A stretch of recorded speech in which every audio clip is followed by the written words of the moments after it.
Welcome to episode 10 of When Safeguarding Fails, the Lizzie Gladwell Crisis.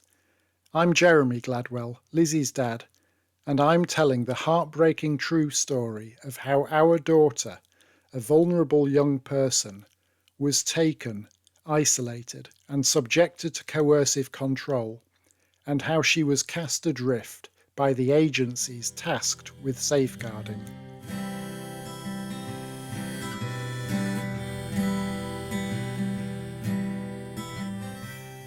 Warning, this episode contains strong and offensive language.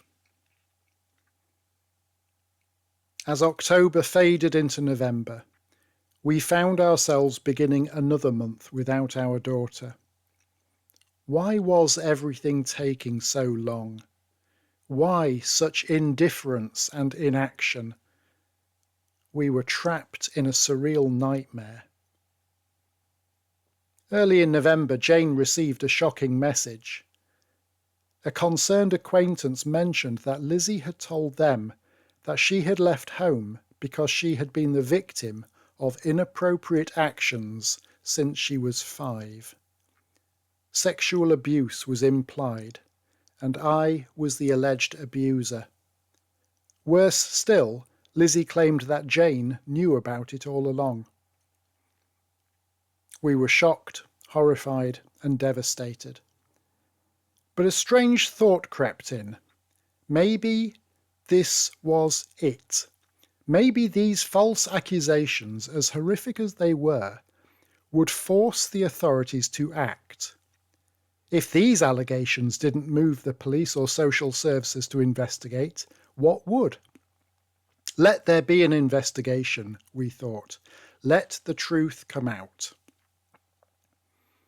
Psalm 37 verse 1 says, "Do not fret because of those who are evil, or be anxious of those who do wrong. For like the grass, they will soon wither." It was hard not to worry, with the glimpses we were getting of the damage being done to our wonderful Lizzie. I had no doubt that Lizzie had said such things. Lizzie was diagnosed with FASD, a condition that often increases confabulation, where the person unknowingly believes and reports false memories as true. False memories, even implanted memories. Research on FASD supports this. One study describes confabulation as the acceptance, belief, and explicit reporting of incorrect information or memories without an intention to deceive. Vulnerability to suggestion makes them even more susceptible to confabulation. Lizzie was extremely vulnerable, in an environment where her vulnerabilities were being exploited. Her diagnosis was clear as to the risk. So was her EHCP. And yet those responsible for protecting her, social services and the police, seemed either ignorant of FASD or unwilling to understand its complexities. In that regard, they made a choice.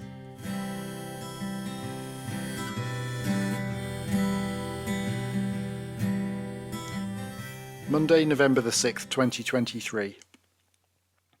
Jane and I took a short walk around the village after lunch to get some air and clear our heads. Upon returning home, we discovered a missed call from the MP for Grimsby. She had heard about the situation from a mutual friend. I called her back and summarised events. No exaggerations, no spin, the facts themselves were damning enough. Lizzie had been taken. Her phone was hidden and then put beyond use, and she was given a new phone without our numbers. She later received a new number on that same phone. She was being deliberately and unambiguously isolated from her friends and family. Meetings were obstructed. Phone numbers were blocked. Anxieties were stoked. The MP listened in astonishment before responding. Her assessment of the situation was clear. "What you are describing is coercive control," she said plainly. And her advice was equally direct. "You need to report this to Humberside Police."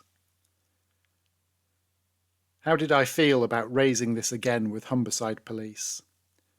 Uneasy.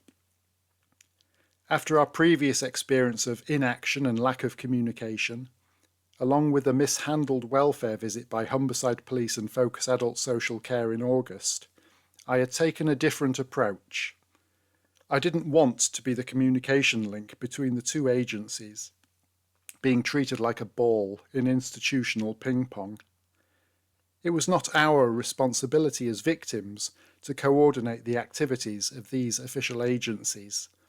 They're supposed to handle that themselves. It's called multi-agency liaison. I hoped to engage with adult social care on the grounds that this was a safeguarding emergency involving the domestic abuse of a vulnerable young person. Once they were committed, they should work with the police directly. I had neither the time nor the emotional stamina to juggle dialogue with two indifferent agencies that only wanted to pass the buck. We had enough on our plates, just dealing with the day-to-day trauma. Nonetheless, the MP was crystal clear in both her diagnosis and her prescription. We needed to report it. With a deep sense of misgiving, after the conversation with the MP, I took a deep breath and phoned 101. We got through the introductory part. I said that Lizzie had FASD. "What's FASD?" I was asked again. During the 45-minute call, I described Lizzie's situation, clearly stating that we believed she was trapped in a coercive, manipulative environment. She had been groomed and isolated and was being exploited emotionally, physically, or financially. "Please," I said, "please do not just send an officer to the house to ask how Lizzie is. That's what happened in August, and it only emboldened Coral and tightened the controls on Lizzie. Whoever is assigned to this incident log, can they please get in touch with us so we can explain the background, the context, Lizzie's diagnosis, and our evidence to support our claims, please." Later that day, I emailed the police with all the evidence we had. I emphasised, pleaded really, that they reach out to us before contacting Lizzie. How could they possibly help her if they didn't understand who she was or the context of her situation? She was vulnerable, and if the police approached this the wrong way, they would only make things worse. I was clear in my request. And who was I to make such a request?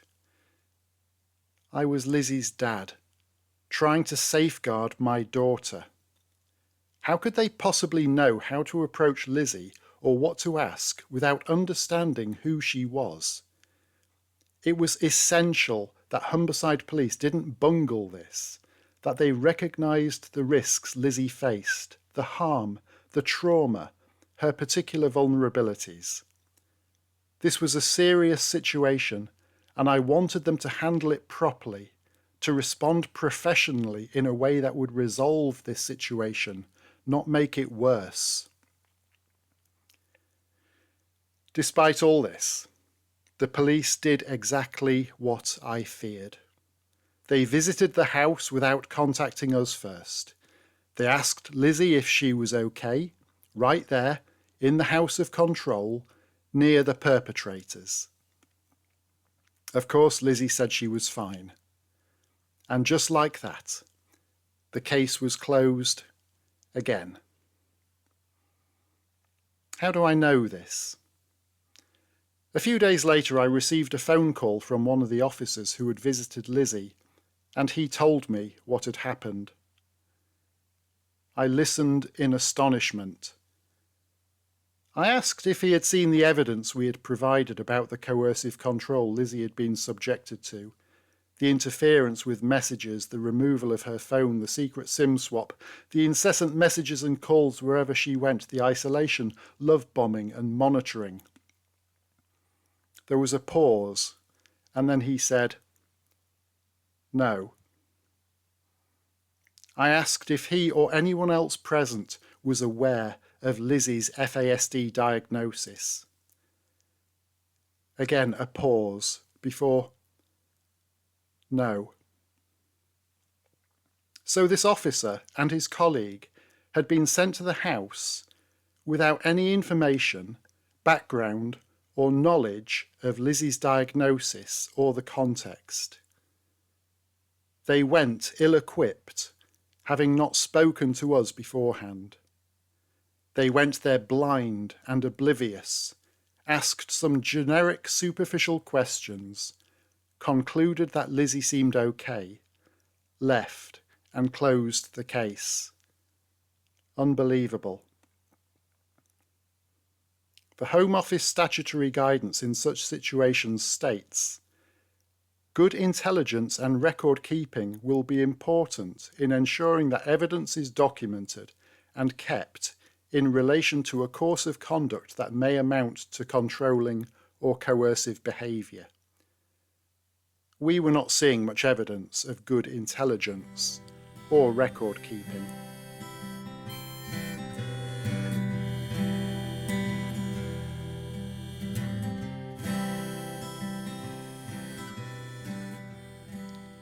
Following this second disastrous welfare visit by Humberside Police, one of Lizzie's godmothers advised us that an interesting public posting had appeared on Coral's Facebook feed on the same day as the police visit. This is what Coral had posted.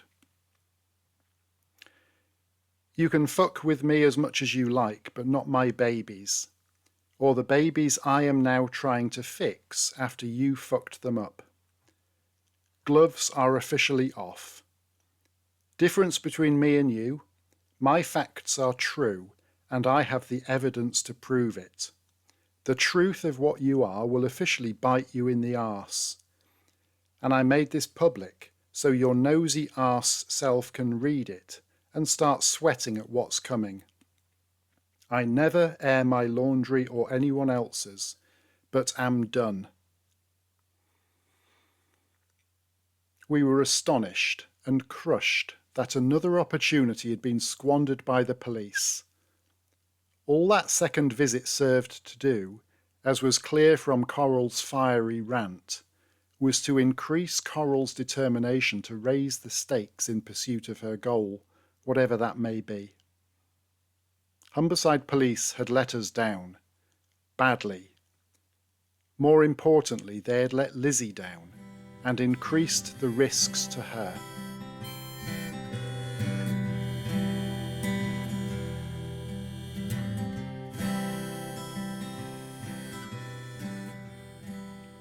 The concern I had expressed to the Grimsby MP was that Humberside Police would respond in a way that made things worse and further tighten the controls on Lizzie.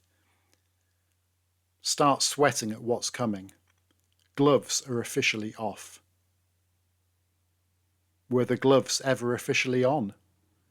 Coral had groomed our impressionable daughter, enticed her away from the people and comforts she knew and loved, isolated her, traumatised her, and caused untold anguish to Lizzie's loved ones.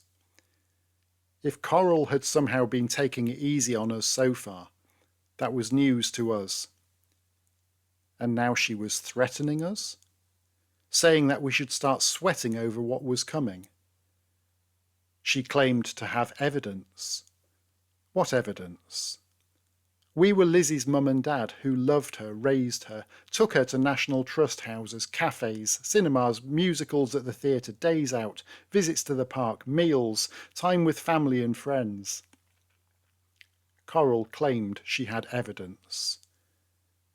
Did this evidence ever come to light? No. Did the police follow up on what this mysterious evidence might be? No. And yet the post remains on Coral's public feed. You can fuck with me as much as you like, but not my babies, or the babies I am now trying to fix after you fucked them up. Lizzie's difficulties and cognitive impairment were down to FASD because her birth mother drank alcohol while pregnant. We adopted that beautiful baby. She grew, she thrived, she was happy, secure, and loved. How dare Coral suggest that we... I can't even bring myself to say it again. How dare she? If Lizzie was struggling, if Lizzie was experiencing trauma, if Lizzie was exhibiting anxious behaviours, if Lizzie was tearful and heartbroken, could it possibly be because Coral had ripped our wonderful daughter away from her life and routines? Coral's post was aggressive and threatening, accusing Jane and me of child abuse. It was sickening. Threatening the family of a victim is a clear indicator of coercive control in the Home Office statutory guidance, as is making abusive posts on public platforms, including social media. All of this is outlined in the statutory framework that the police are supposed to know and follow. What did Humberside Police do in response to this post?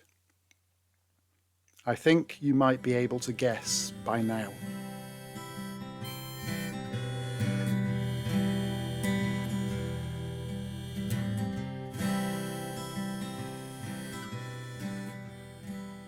Friday, 10th of November 2023. I received a phone call from the Safeguarding Adults team. A new caseworker had finally been assigned, Gary Atkinson.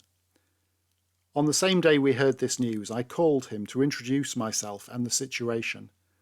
I offered to meet, to give him greater understanding of Lizzie and her needs. Gary said he would review the case information he had for the moment. He was unfamiliar with FASD. That was our first discussion. We hoped and we prayed he would be the angel who would set Lizzie free. I sent Gary some additional relevant reading, making sure that he had Lizzie's EHCP, her FASD diagnosis, and also the inflammatory Facebook posting from Coral.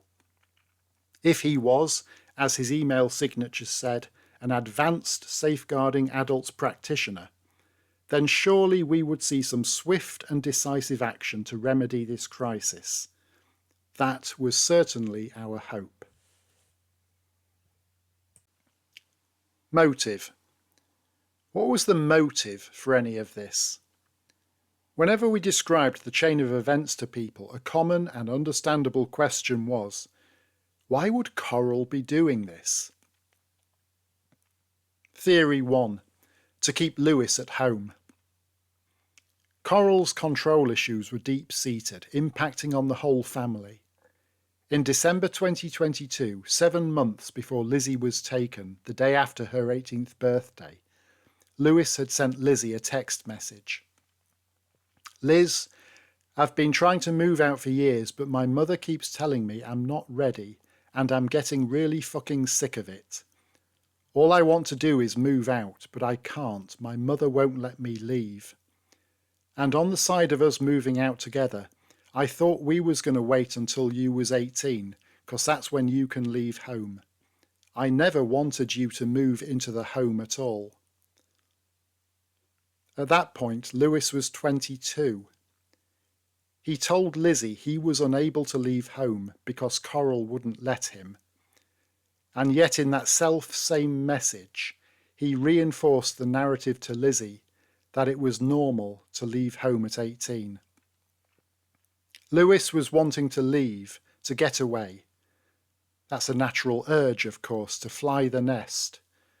But Coral wouldn't let him, he said. So, how might she persuade him to stay? What if she got him his girlfriend? That would give him reason to stay. Was this about controlling Lizzie?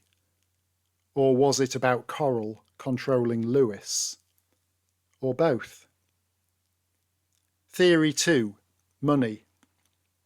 Just 2 days after Coral's Facebook post declaring that the gloves are off, Lizzie contacted Jane to say that she was going to the job centre to apply for universal credit and housing benefit. She also wanted her DLA paperwork.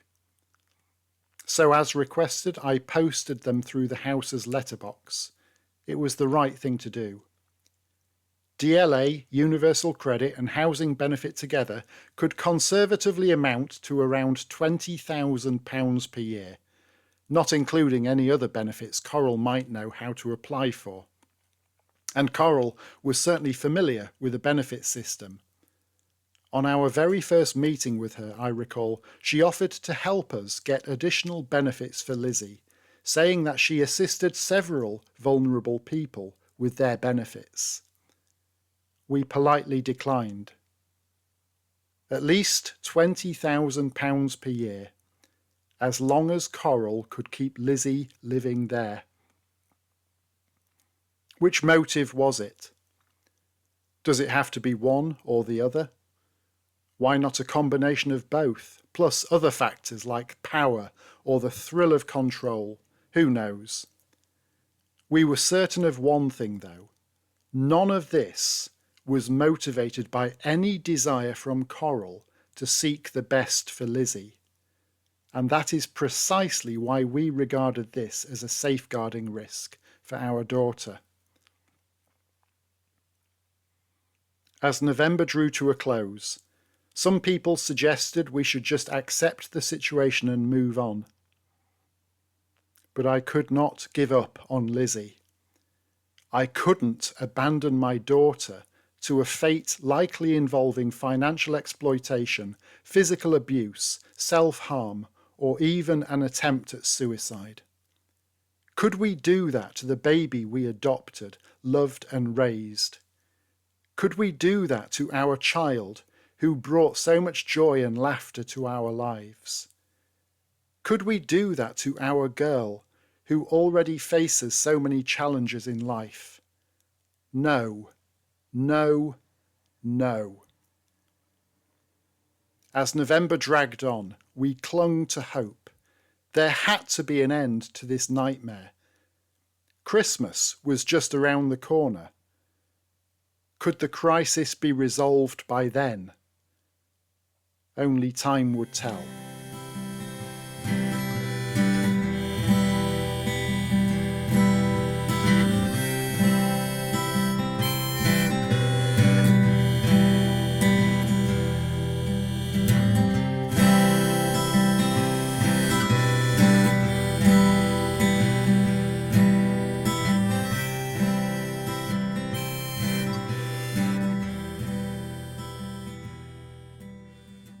Thank you so much for listening to this episode of When Safeguarding Fails, the Lizzie Gladwell Crisis.